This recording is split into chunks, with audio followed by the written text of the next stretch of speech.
Once again, it was confirmed in this episode that most likely every episodic episode of Space Dandy is linked in some form or fashion with either some form of different dimension or timeline, because the way the narrator pretty much said on the last lines of the episode of how even though Space Dandy is going through a time loop or not, he still is going through a time loop. The way he worded that entire, ending scene, that pretty much goes to state that Danny is reliving his life over and over again. Every time he dies, like we see in multiple episodes, most likely the entire gets reset, and then they start back where they were, but with a different adventure. So this really just explains my entire theory. I could still be wrong. This is my theory being thrown out there trying to make sense of Space Dandy, but still, I'm going to say that the logic is getting more and more, I guess, out there. That is actually starting to prove possible. I mean, we find out this episode that plantonium, that I pretty much from the first episode, most likely is the entire cause of, the warp and dimension in time and space. Because we see in the first episode that Danny goes into, a different dimension, and remember when QT, they pull the plug, and the entire dimension just warps and all that?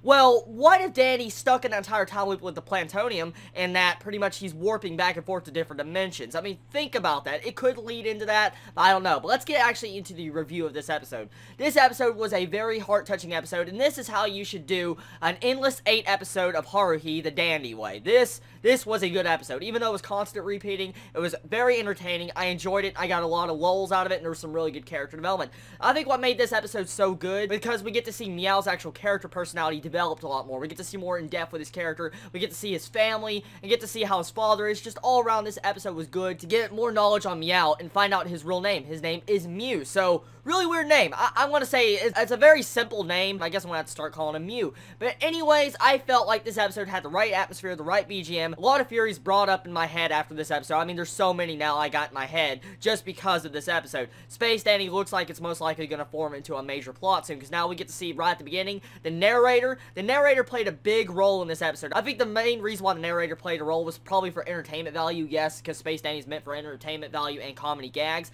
But the narrator felt like he got more in depth with the story of this episode, like how he brought back up the entire war going on with the Go-Go Empire and stuff. So we get to finally get to see more about them, and how we get to see a nice good comedy fight that kind of reminded me of Gurren Lagann with the robots. That wasn't the major point of this episode. What really we could get out of that was the plantonium that exploded and hit Dandy's calendar. And I don't know if any of you actually realized about the calendar, but if you read the calendar properly, it said March 8th. Now, think about this real quick. What is today's date? March 9th. Space Dandy aired March 8th. Now, Space Dandy didn't get out of the time loop until the next day, okay? Well, if we correct this in the entire time schedule of when Space Dandy aired on Toonami in America, it aired at 11:30, okay?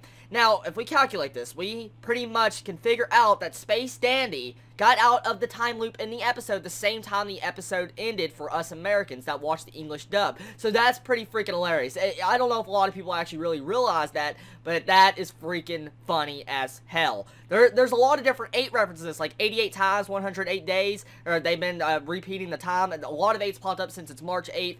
It's just a lot of confusing stuff, and they also did a lot of references to Haruhi's Endless 8. So, really awesome sauce. You have to really be paying attention to probably notice that, but there was a lot of good goodies for everyone that was really paying attention to the entire time loop, and you gotta love the entire plot twist of the freaking girl, Katie, saying, I'm gay. I'm just like, what? What? That was just, so out of proportion. I did not even expect that. After, 108 days, you still managed to find something new with the characters. I was like, oh, okay, so I was taken back with that, and poor Meow's overreaction with a chainsaw, he's like, yeah! That was freaking hilarious. That was absolutely funny, the way he overreacted to that, and just is holding the chainsaw from his rage, trying to saw the freaking, paper. And then the narrator calling him each individual, different nickname, like Blockhead, Pinhead, Bonehead, that's pretty messed up. When a narrator makes fun of you, you know that the narrator's lost all hope in your existence, and now he's just having fun and poking fun at it.